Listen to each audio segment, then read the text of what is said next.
কথা বলা শিখতে একজন মানুষের 2 বছর লাগে, কিন্তু কি বলা উচিত আর কি বলা উচিত নয় তা শিখতে লাগে সারা জীবন।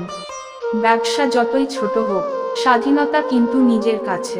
ঠিক তেমনই চাকরি যতই বড় হোক না কেন, স্বাধীনতা কিন্তু অন্যের হাতে।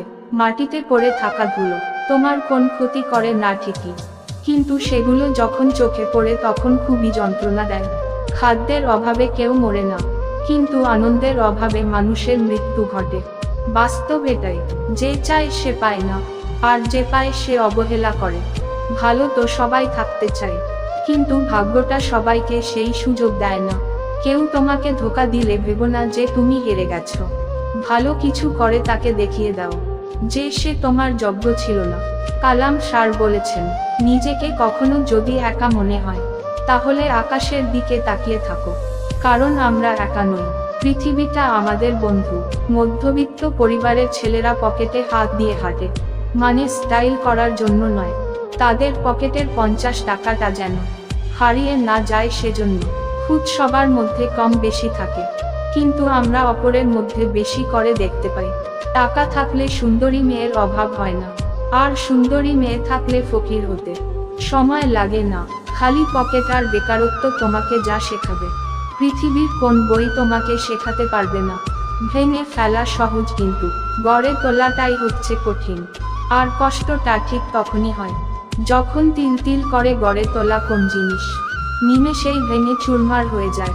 মিথ্যাটাই আজকের দুনিয়ায় সবচেয়ে বেশি মূল্য দেয়। সত্যিটা কেউ বোঝে না, উল্টে অপমান পাওয়া যায়।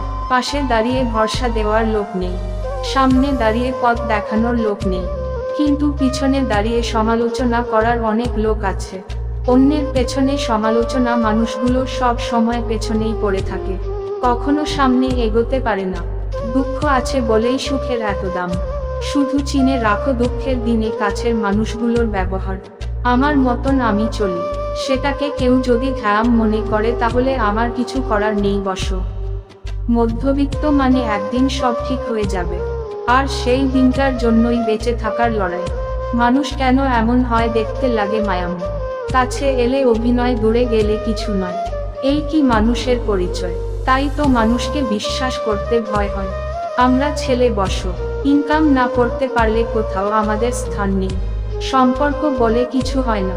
এখনকার দিনে স্বার্থের ওপর সব নির্ভর করে। নিজেকে কখনো খারাপ ভেবো না, কারণ বদনাম করার জন্য প্রতিবেশী, আত্মীয় স্বজন, বন্ধু বান্ধব তো আছেই, পাশাপাশি দাঁড়ানো লোক অনেক আছে, কিন্তু পাশে দাঁড়ানোর লোক খুব অল্প। শুধুমাত্র বেকার ছেলেরা বুঝতে পারে জীবনটা কতটা কষ্টের। না পারে খেতে আর না পারে ঘুমাতে, যার ঘাম ঝরানো টাকায় আমরা সুগন্ধি মেখে বেড়াই, তিনি হলেন বাবা। প্রশংসা তুমি যত ইচ্ছে করো, কিন্তু অপমান ভেবেচিন্তে করো, কারণ অপমান হলো সেই ঋণ যা সুযোগ পেলে সবাই সুদ সমেত ফেরত দেয়। শুনেছি কাউকে ভালবাসলে নাকি সে ছেড়ে যায় না, তাই ভাবছি আজ থেকে দুঃখকে খুব ভালবাসবো। কেউ ব্যস্ত নেই এই দুনিয়ায়, তোমাকে যার যতটা প্রয়োজন সে তোমাকে ততটা গুরুত্ব দেবে।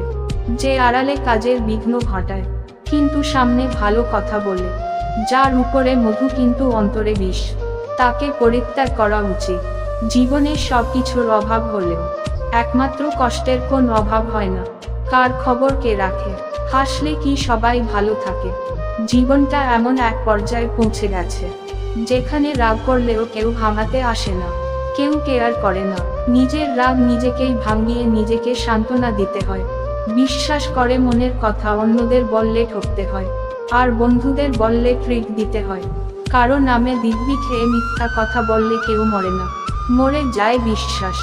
যে আসছে তাকে আসতে দাও, যা থাকতে চাই তাকে থাকতে দাও, আর যে যেতে চায় তাকে যেতে দাও। সবাইকে খুশি করে কোন লাভ নেই, কারণ প্রদীপের নিচেই থাকে জমাট বাঁধা অন্ধকার। বন্ধুরা, ভিডিওটি ভালো লাগলে অবশ্যই একটি লাইক করে চ্যানেলটিকে সাবস্ক্রাইব করে দেবেন। আরও ভালো ভালো ভিডিও বানানোর জন্য আমাদেরকে উৎসাহিত করুন। আপনাদের বন্ধুদের সঙ্গে শেয়ার করে তাদেরকেও লাইফে সামনে এগিয়ে যেতে সাহায্য করুন। আপনার মনের সমস্ত কথা মন খুলে আমাদেরকে কমেন্ট বক্সে জানান। আপনাদের একটি লাইক আর সাবস্ক্রাইব আমাকে ভিডিও বানানোর জন্য আরও বেশি মোটিভেট করে। দেখা হচ্ছে পরবর্তী ভিডিওতে। সুস্থ থাকুন, ভালো থাকুন।